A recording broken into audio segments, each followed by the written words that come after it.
เยอะมากนะเหมือนฝนจะตกแล้วนะ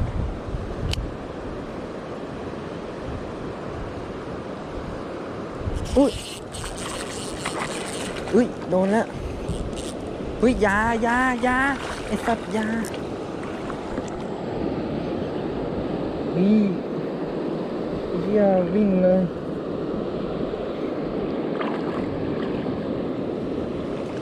อุ้ยอุ้ยเบลเลอร์เลย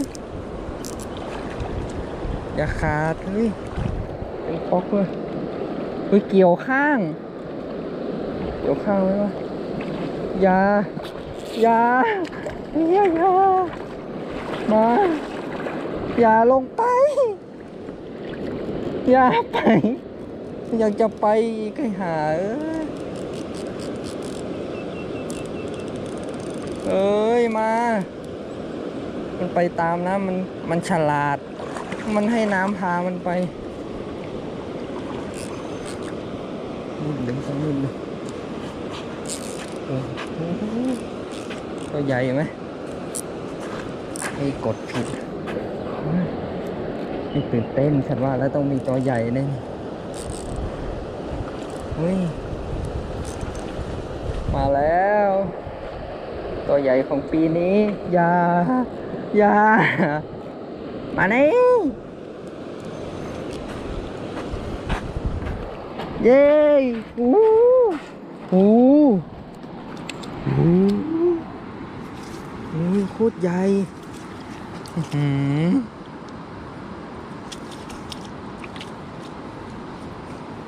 สุดยอดตัวใหญ่มาก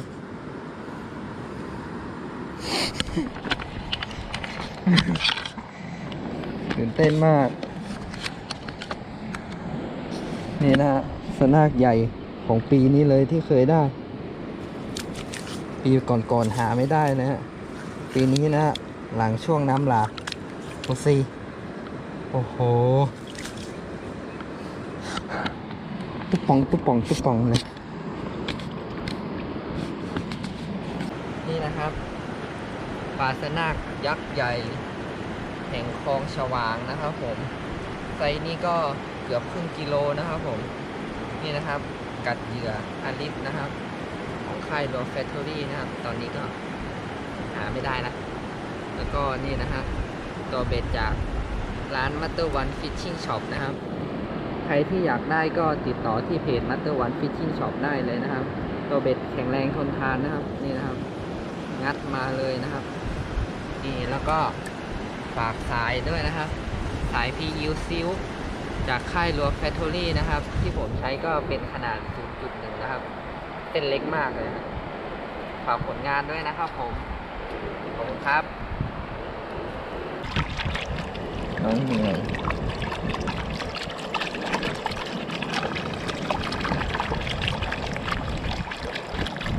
ไปแล้ว